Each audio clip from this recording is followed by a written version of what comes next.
National Herald, गुलामी के दिनों में आजादी का प्रतीक अखबार। उस अखबार को पंडित जवाहरलाल नेहरू ने शुरू किया था। आज उन्हीं नेहरू की तीसरी चौथी पीढ़ी उसी अखबार में हुए घोटाले के आरोपों में घिरी है। कांग्रेस नेता राहुल गांधी ने ईडी के छापे पर कहा कि यह पीएम मोदी की तरफ से डराने की कोशिश हो रही है, लेकिन वो डरेंगे नहीं। आज इंडिया चाहता है मैं दिखाऊंगा कि राहुल गांधी जिस तरह मैं मोदी से नहीं डरता का राग अलापते हैं, उसके पीछे क्या है। क्या पीएम मोदी से डरते हैं राहुल गांधी? और डरते हैं तो क्यों? इंडिया चाहता है आप ये भी देखेंगे तिरंगे पर क्यों हंगामा मचा है। आखिर तिरंगे के नाम पर राहुल गांधी किसे कह रहे हैं देशद्रोही। आपको मैं ये भी दिखाऊंगा कि कल जब महाराष्ट्र में शिंदे का मंत्रिमंडल तैयार होगा तो उसके राजनीतिक पैगाम क्या होंगे, उसका उद्धव ठाकरे पर क्या असर होगा। तो शुरुआत प्रधानमंत्री नरेंद्र मोदी पर लगाए गए कांग्रेस नेता राहुल गांधी के आरोपों से कर लेते हैं। नेशनल हेराल्ड मामले में सोनिया राहुल पर शिकंजा कसा तो आज राहुल गांधी के तेवर पीएम मोदी पर बेहद तल्ख थे। राहुल का कहना है कि पीएम मोदी डराने की कोशिश करते हैं, लेकिन वो डरेंगे नहीं। तो हमारा आज का सवाल इसी से जुड़ा है। क्या राहुल गांधी ने पीएम मोदी से ना डरने वाला बयान आरोपों से बचने के लिए दिया है? आप एबीपी न्यूज के ट्विटर हैंडल @ABP न्यूज पर जाकर अपना जवाब जरूर दीजिए। आपका फाइनल जवाब मैं शो के आखिर में दिखाऊंगा। पहले राहुल गांधी और सोनिया गांधी से पूछताछ, फिर नेशनल हेराल्ड के दफ्तर पर ईडी का छापा और उसके बाद यंग इंडियन के दफ्तर को सील किया गया। इसे लेकर बीजेपी जहां कांग्रेस पर जांच से भागने का आरोप लगा रही है, वहीं राहुल गांधी कह रहे हैं वो नरेंद्र मोदी से नहीं डरते। आखिर एक सामान्य पूछताछ और जांच में पीएम मोदी का नाम क्यों आ गया? क्या यह इसलिए है कि राहुल गांधी पीएम मोदी से डरते हैं? और डरते हैं तो क्यों डरते हैं? आप देखिए हमारी ये एक्सक्लूसिव रिपोर्ट।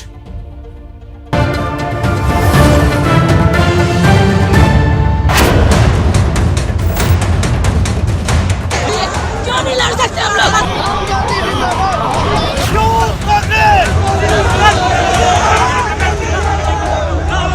ये सोचते हैं कि थोड़ा सा प्रेशर डाल के हमें चुप कर देंगे, नहीं होने वाले। सच्चाई को बैरिकेड नहीं करा जाता। हम नरेंद्र मोदी से नहीं डरते हैं, समझ गए बात? कर लें जो करना है, कुछ फर्क नहीं पड़ेगा। हर बात में मोदी। नरेंद्र मोदी जी सोचते हैं कि सबको उनसे डर लगता है। हर घात में मोदी। चौकीदार आंख में आंख नहीं मिला पाया, कभी यूं देखे, कभी यूं करे, कभी ऊपर देखे, कभी नीचे देखे। ईडी छापा मारे तो मोदी। नरेंद्र मोदी जी छुप रहे हैं, नरेंद्र मोदी जी डरे हुए हैं। कांग्रेस हार जाए तो मोदी। पूरा का पूरा धन जो है चुने हुए लोगों के हाथ में जा रहा है। आखिर राहुल गांधी हर बात पर एक ही बात क्यों कहते हैं कि मैं मोदी से नहीं डरता? क्या ये अंदर का डर है जो बार बार जुबान पर इस रूप में आता है कि मैं डरता नहीं? डरना भी नहीं चाहिए, लोकतंत्र है। और प्रधानमंत्री नरेंद्र मोदी तो पहले दिन से कहते हैं कि जिसने वोट दिया उसका भी, जिसने नहीं दिया उसका भी, मैं तो सबका प्रधानमंत्री हूँ। उस तरफ वो लोग हैं, उनके लिए उनका परिवार ही देश है। उनके लिए उनका परिवार ही देश है। मेरे लिए मेरा देश ही मेरा परिवार है।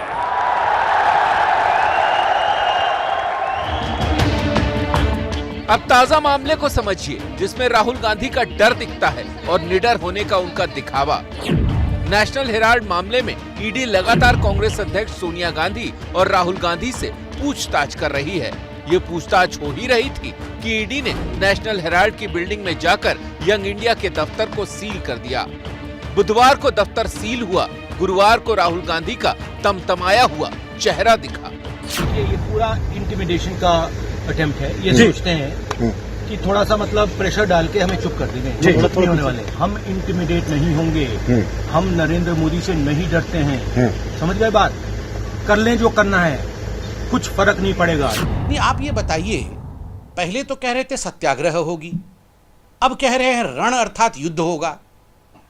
दोनों डायमेट्रिकली ऑपोजिट हैं। आप करने क्या वाले हैं? सत्याग्रह करने वाले हैं, दुराग्रह करने वाले हैं, रण करने वाले हैं या युद्ध करने वाले हैं? जनता जनार्दन बड़े स्पष्ट रूप से कह रही है, न रण होगा और न रन होगा, RUN रन। बुधवार की शाम कांग्रेस दफ्तर पर भी काफी हलचल रही। गुरुवार को ईडी की टीम नेशनल हेराल्ड के दफ्तर जांच के लिए पहुंची तो कांग्रेस नेता मल्लिकार्जुन खड़गे को भी बुलाया गया कि वो उस समय रहें। इस पर राज्यसभा में हंगामा भी हुआ। इस वक्त पार्लियामेंट जब चल रहा है तो ईडी का समन आता है, आप जल्दी आइए।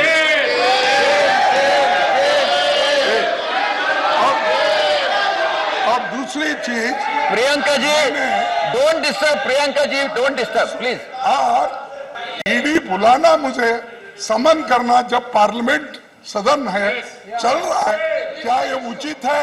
एक और दूसरी चीज, ईडी है कि सोनिया हो या राहुल, इन दोनों नेताओं को बार बार पूछताछ के लिए बुलाती है। ईडी ने अब तक सोनिया गांधी से 3 दिन में 11 घंटे पूछताछ की है। वहीं राहुल गांधी से 5 दिनों में 50 घंटे तक पूछताछ ईडी कर चुकी है। आखिर कांग्रेस के सबसे बड़े दोनों नेताओं तक ईडी की आंच क्यों पहुंची, आप इसको समझ लीजिए। नेशनल हेराल्ड अखबार को 1938 में जवाहरलाल नेहरू ने शुरू किया था। इसका प्रकाशन एसोसिएटेड जर्नल्स लिमिटेड नाम की कंपनी करती थी।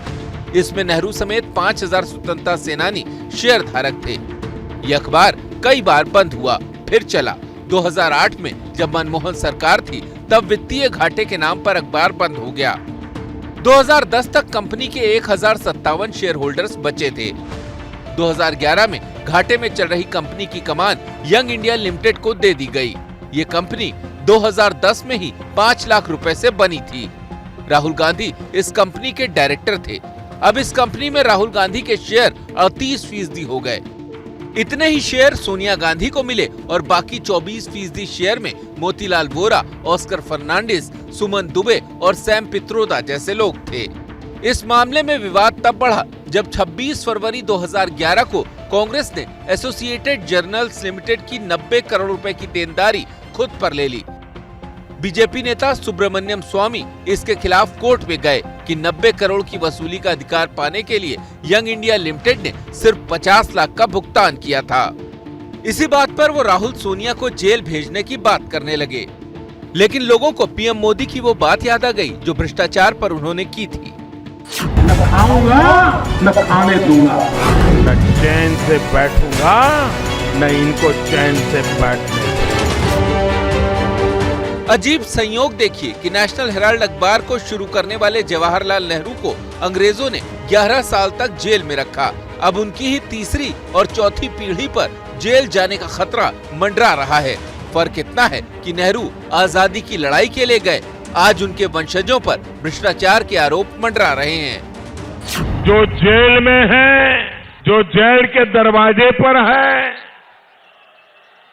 जो बेल पर है, जो बेल के लिए कोर्ट कचहरी के चक्कर काट रहे हैं, वो सब केंद्र में एक मजबूत सरकार को 1 मिनट भी बर्दाश्त नहीं करना चाहते।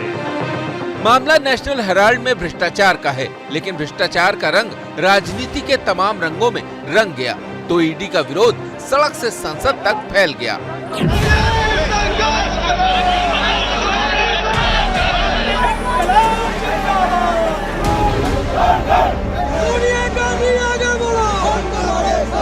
इन संस्थाओं की स्वायत्तता खतरे में है, संवैधानिक लोकतंत्र खतरे में है। हमारी कौमी अध्यक्ष को ही अगर इस प्रकार से व्यवहार करेंगे तो कैसे बर्दाश्त करेंगे हम लोग। कांग्रेस अपने नेता राहुल गांधी की तरह ये बताना चाह रही है कि वो किसी ईडी से डरती नहीं, लेकिन वो डर तो दिख रहा है। जिस दिन से ईडी ने राहुल सोनिया से पूछताछ शुरू की, उसी दिन से सड़कों पर हंगामा मचा है। राहुल गांधी ईडी के बहाने पीएम मोदी पर सवाल उठा रहे हैं, लेकिन वो भूल जाते हैं कि जब मनमोहन सरकार थी तो गुजरात दंगों पर एसआईटी ने पीएम मोदी से भी पूछताछ की थी। तब मोदी गुजरात के मुख्यमंत्री थे। तब बीजेपी न सड़क पर उतरी न मोदी हंगामे पर। सुप्रीम कोर्ट ने एक स्पेशल इन्वेस्टिगेशन टीम बनाई, SIT, and top most very bright officers उस एसआईटी को देखते हैं। वो रिपोर्ट आया, that report was submitted to the Supreme Court. उस रिपोर्ट में मुझे पूरी तरह क्लीन चिट दिया गया है। लेकिन नेशनल हेराल्ड पर ईडी की छापेमारी ने नेहरू गांधी परिवार और परिवार के साथ कांग्रेस को सड़कों पर उतार दिया। काश यह आंदोलन बेरोजगारी, गरीबी जैसी समस्याओं पर होता। देखिए, ये एक बहुत बड़ी सच्चाई है कि राजनीति समय मांगती है और साहस भी मांगती है। कांग्रेस के नेता राहुल गांधी के बारे में बीजेपी कहती है कि उनके पास राजनीति के लिए समय नहीं है और राहुल गांधी कहते हैं कि उनके पास साहस की कमी नहीं।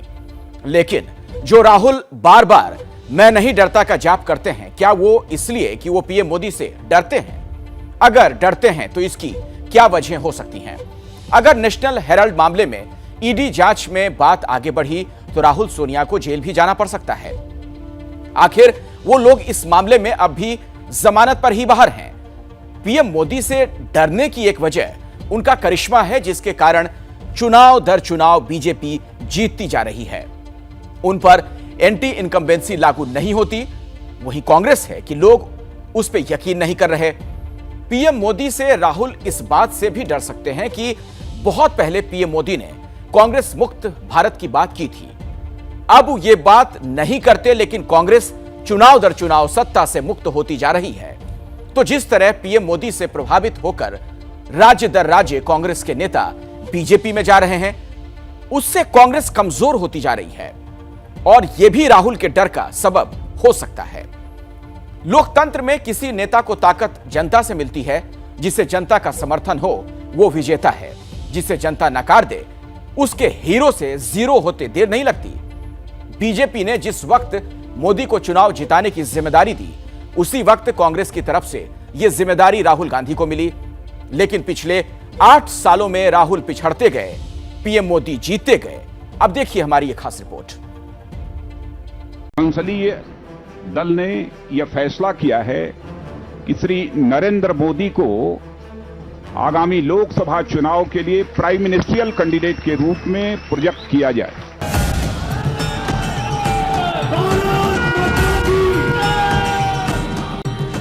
ये तारीख हिंदुस्तान के इतिहास को बदलने वाली थी, जब तत्कालीन बीजेपी अध्यक्ष राजनाथ सिंह ने ऐलान किया कि नरेंद्र मोदी बीजेपी के प्रधानमंत्री उम्मीदवार होंगे।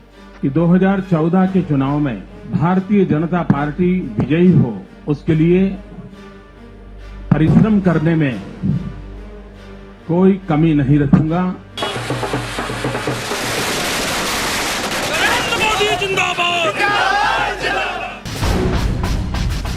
उसी साल जनवरी में एक बयान कांग्रेस के उपाध्यक्ष बनाए गए राहुल गांधी का भी आया कि सत्ता जहर है। Everybody congratulated me. But last night, my mother came to my room. And she sat with me and she cried. Why did she cry? She cried because she understands that the power so many people seek is actually a poison.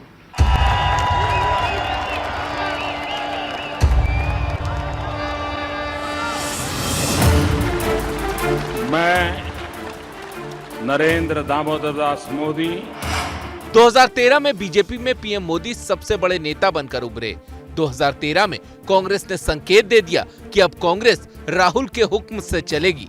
2014 के चुनाव में Modi BJP के और राहुल कांग्रेस के सबसे बड़े चेहरे बने। इनमें से जो भी जीतता वो आजाद हिंदुस्तान में पैदा हुआ देश का पहला प्रधानमंत्री होता।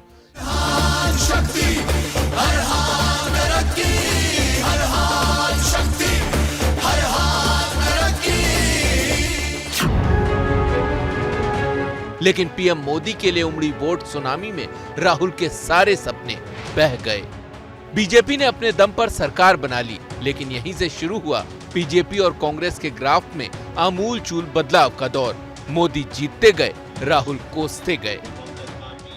जो थे तब भी निराश नहीं हुए, दोबारा आए तो भी न हमारी नम्रता छोड़ेंगे, न हमारा विवेक छोड़ेंगे, न हमारे आदर्शों को छोड़ेंगे। जो नरेंद्र मोदी अभी भाषण दे रहा है, मैं आपको बता रहा हूं, 6 महीने बाद, 7-8 महीने बाद ये घर से नहीं निकल पाएगा।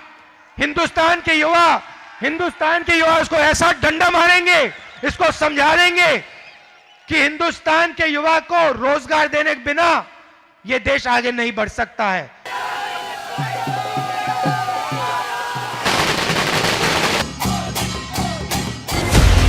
सबसे शानदार जीत तो 2019 की थी। प्रधानमंत्री मोदी की अगुवाई में बीजेपी ने 303 सीटें जीत ली। राहुल की अगुवाई में कांग्रेस 52 सीटों पर ही सिमटी रही। राहुल खुद अमेठी की सीट हार गए।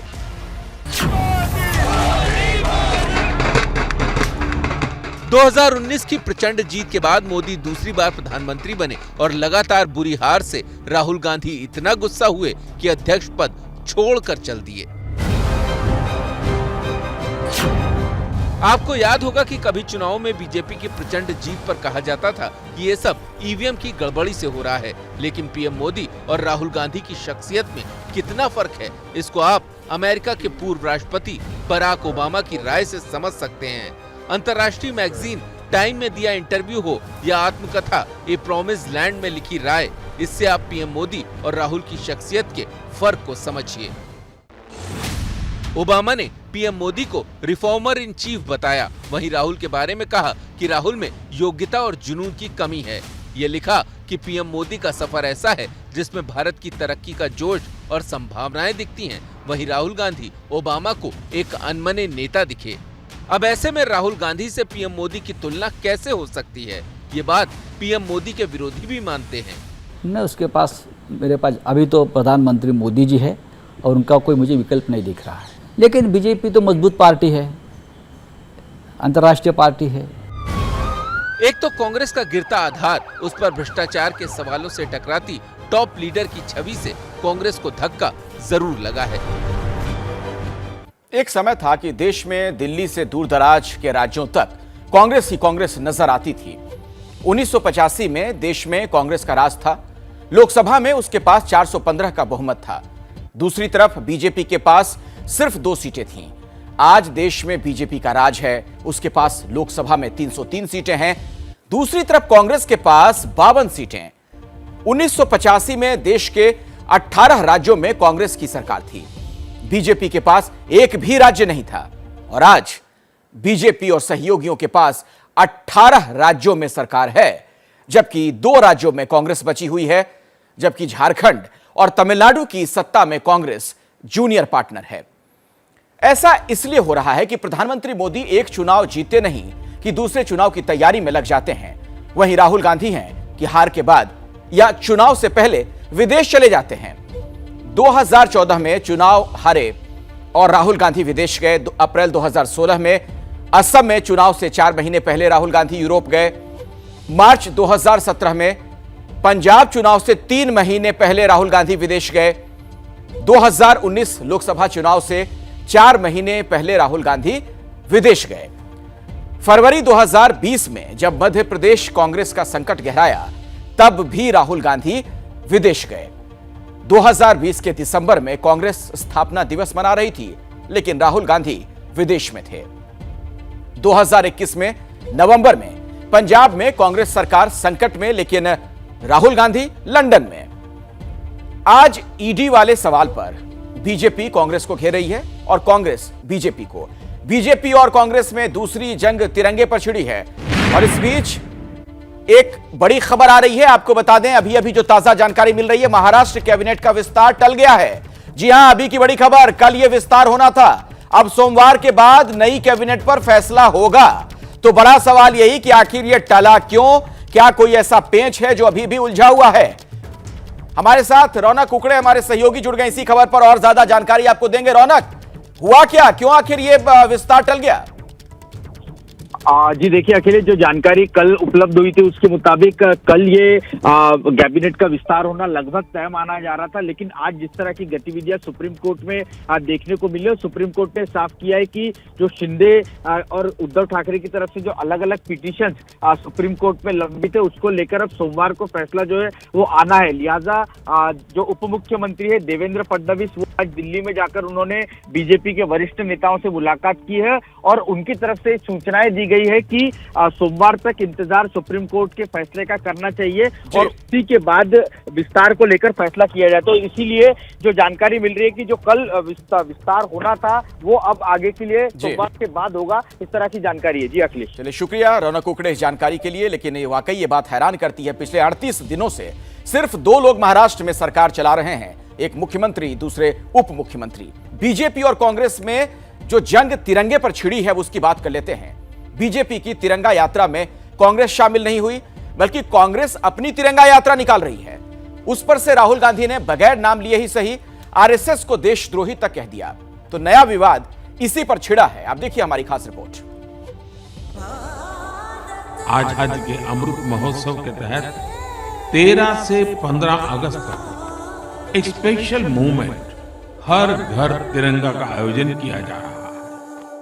घर घर तिरंगा, हर घर तिरंगा, घर घर तिरंगा, हर घर तिरंगा। तिरंगा देश की शान, घर घर तिरंगा, तिरंगा हर हिंदुस्तानी का मां, घरों घरी तिरंगा, प्रत्येक घरी तिरंगा। वो तिरंगा जिसके सम्मान के लिए शहीदों ने दिया बलिदान। आसमान को पाना है, आसमान से आगे जाना है। वो तिरंगा जिसे पीठ पर डालकर खिलाड़ियों ने मार लिया हर मैदान। को सुनाना है, गर्व है इस तिरंगे पर, सारे जहां को। ये वही तिरंगा है जिसकी कसम खाकर सीमा पर देश का जवान अपना सर्वस्व बलिदान कर देता है। और यही तिरंगा है जो हर व्यक्ति के, हर नागरिक के दिल में देश का निशान बनकर प्रस्थापित। तिरंगा झंडा का सम्मान बढ़ रहा है, कितना इज्जत हो रही है। हम हिंदुस्तानी हैं, हम ये फ्लैग हमारा ही है, हम इसके ही हैं।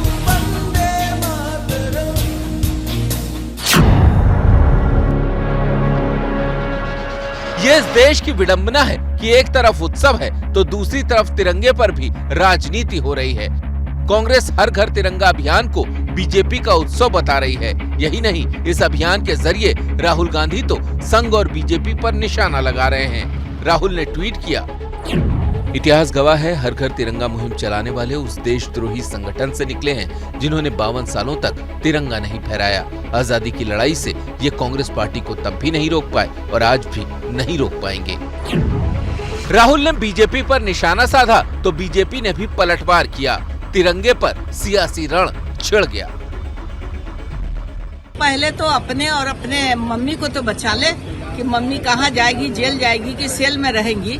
और जितने घोटाले हुए हैं तो देशद्रोही ये हैं कि न हमारे तिरंगा झंडे उठाने वाले हैं। डॉक्टर हेडगेवार जो संघ के संस्थापक थे, उन्होंने 1930 में एक सर्कुलर जारी करके सभी शाखाओं को निर्देश दिया था कि कांग्रेस के द्वारा अडॉप्ट किए गए पूर्ण स्वतंत्रता को और ध्वज को का नमन करें और स्वतंत्रता दिवस मनाएं। इससे पहले राहुल गांधी ने ट्विटर पर पंडित नेहरू की तिरंगा लिए तस्वीर की डीपी लगाई थी और इस तस्वीर के जरिए इशारों में बीजेपी पर निशाना साधा था। एक समय कांग्रेस के अध्यक्ष देवकांत बरुआ ने कहा था, India is Indira, Indira is India. आज कांग्रेस कह रही है तिरंगा इज नेहरू, नेहरू इज तिरंगा। यह विरासत का न सिर्फ अपमान है बल्कि अपमूल्यन भी है।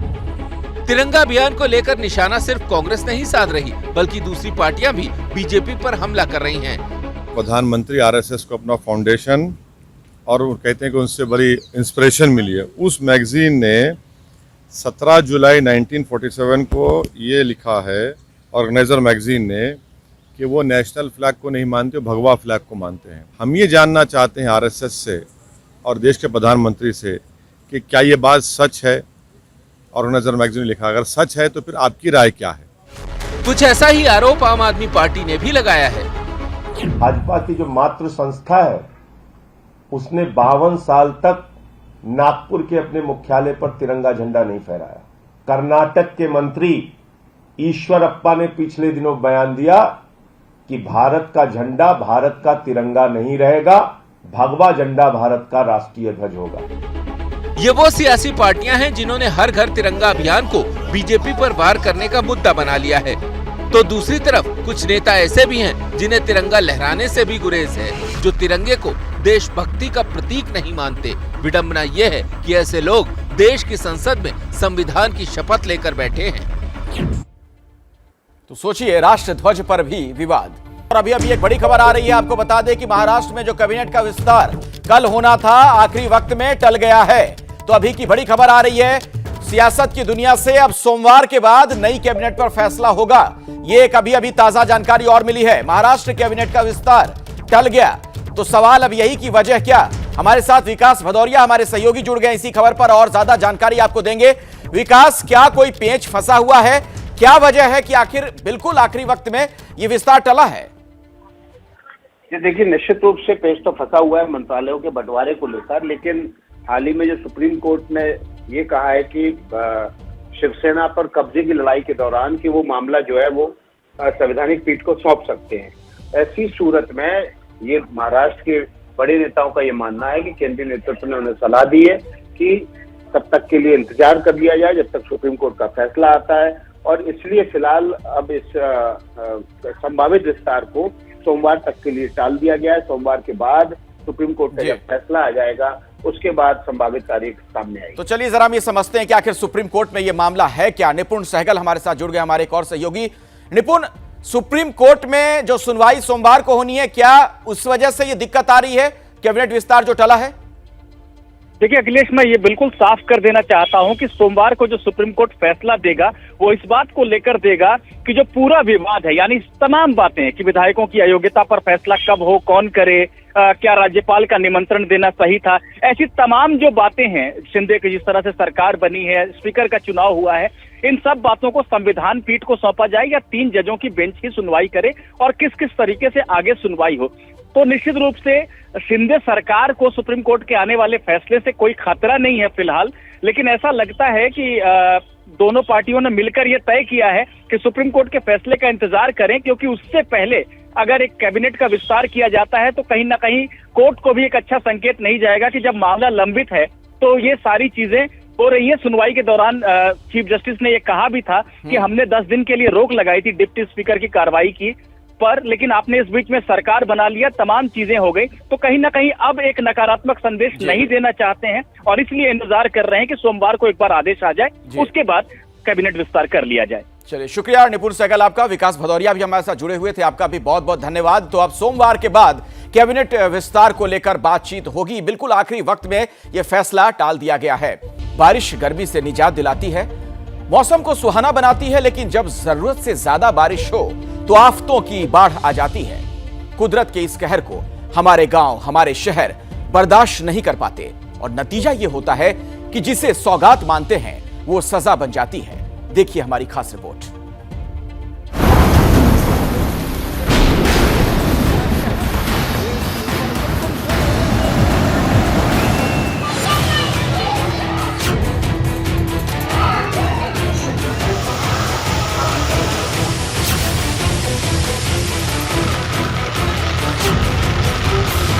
अभी हम लोग थाने से आ रहे हैं, अस्पताल भी डूबा है, थाना भी डूबा है, पूरा शहर डूबा हुआ है।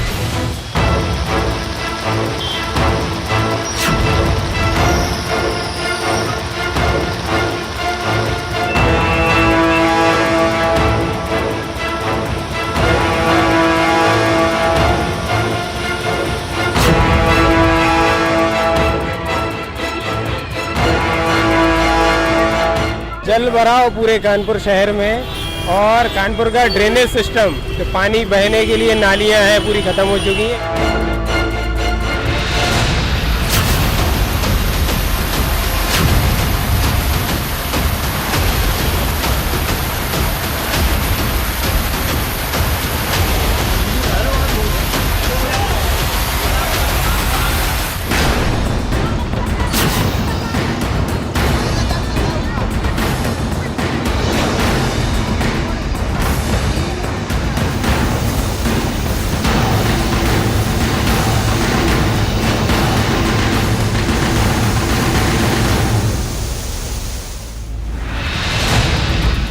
इन तस्वीरों को देखकर आपके मन में भी ये सवाल जरूर कौंध रहा होगा कि आखिर देश का सौभाग्य बनकर बरसने वाली बारिश से हमारे शहर कराहने क्यों लगते हैं।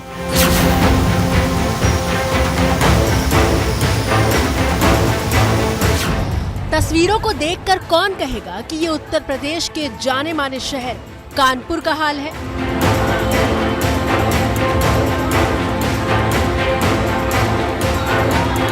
और इसे आम तस्वीर बिल्कुल मत मानिएगा, क्योंकि कानपुर शहर में अचानक आई बाढ़ में जो गाड़ियां छटपटाती हुई दिखाई दे रही हैं, वैसी तस्वीर आपने पहले नहीं देखी होगी।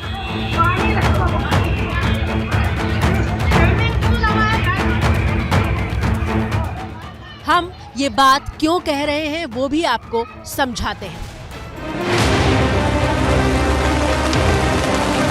कुछ दिन पहले हमने भारत की बात में आपको राजस्थान की राजधानी जयपुर शहर के बारिश में डूबने की तस्वीरें दिखाई थी।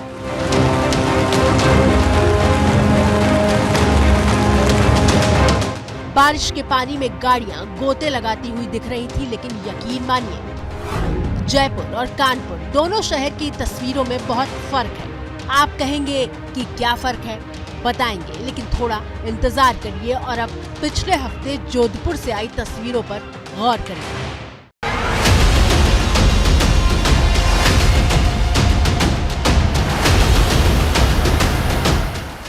ये जोधपुर का बेहद पॉश इलाका है, जहां शानदार कोठियों जैसे घर, लेकिन कुछ घंटों की बारिश के बाद जोधपुर अपने हाल पर रोने लगा था।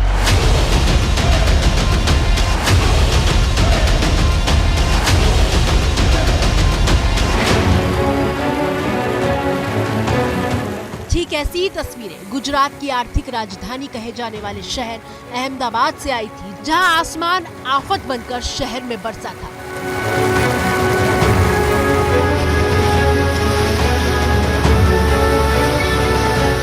मूसलाधार बारिश के बाद कई शहरों को डूबते देख चुके हैं आप, लेकिन कानपुर में जो हुआ वो कहीं नहीं हुआ था। ऐसा हम इसलिए कह रहे हैं क्योंकि तमाम शहरों में जब जब गाड़ियां बारिश के पानी में तैरती दिखी, उस वक्त उन गाड़ियों में लोग मौजूद नहीं थे, लेकिन कानपुर में बारिश के पानी के बीच सिर्फ गाड़ियां नहीं फंसी थी, गाड़ियों में लोग भी मौजूद थे। लगातार बारिश हो रही है, आधी गाड़ियां पानी में डूबी हुई हैं और गाड़ियां बेहद अजीब सी हालत में सड़क पर दिखाई दे रही हैं। आड़ी तिरछी, जहां जिसको मौका मिला वो उसी तरह से अपनी गाड़ी के साथ खड़ा हुआ है जिसमें लोग बैठे हैं। मानो जिसको जहां मौका मिला वो उस दिशा में अपनी गाड़ी के साथ खड़ा हो गया है।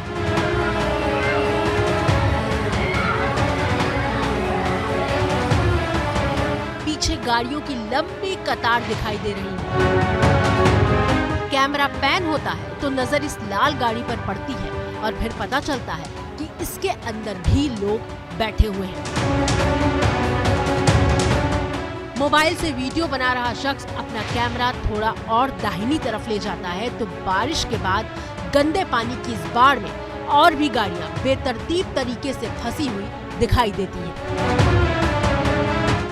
कुछ गाड़ियां इतने पानी में भी आगे पीछे होने की कोशिश कर रही हैं। एक गाड़ी तो आधी झुकी हुई दिखाई दे रही है। समझ में नहीं आता कि आखिर यहाँ हुआ क्या है। तस्वीरें देखकर लगता है कि मानो चलता हुआ ट्रैफिक अचानक आई बाढ़ में फंस गया हो। मन में सवाल आता है कि अगर पानी बढ़ने लगा था तो भला लोग अपनी गाड़ियों को लेकर इसमें क्यों उतर गए, और गाड़ियां लेकर नहीं उतरे तो इतना पानी अचानक कैसे आ गया। इन सवालों का जवाब ढूंढने की कोशिश की तो पता चला कि तस्वीरें कानपुर शहर के ग्वालटोली इलाके की हैं और इस इलाके का यह हाल सिर्फ 2 घंटे की बारिश के बाद हुआ है।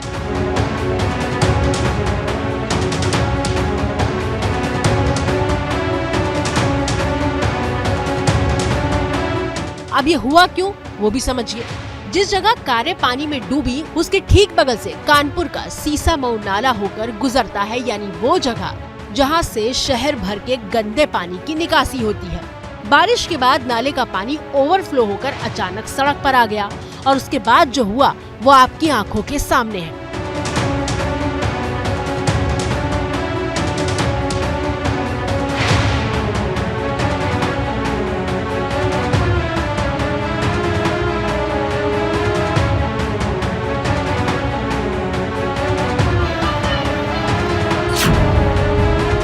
लोग गाड़ी की छतों पर बैठकर घंटों पानी के कम होने का इंतजार करते रहे।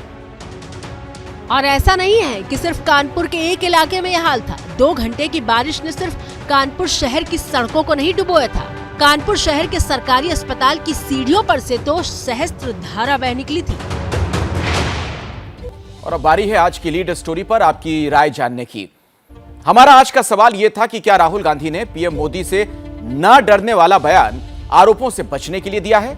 इस पर 63% लोग मानते हैं कि हां ऐसा ही है, जबकि 37% लोग ऐसा नहीं मानते हैं। तो इंडिया चाहता है मैं आज बस इतना ही। जैसे ही घड़ी का काटा दोपहर 2:30 पे आए, बबीता जी का दिल सास बहू साजिश के लिए मचल जाए। और ये है इनकी बहू, पूरे दिन ऑफिस की टेंशन हो जाए गॉन जब ये करें अपना फेवरेट शो फ्री टाइम पे ऑन। इनकी तरह आप भी देखें अपना फेवरेट शो अपने टाइम पर और डाउनलोड कीजिए एबीपी लाइव ऐप अपने स्मार्ट टीवी पर।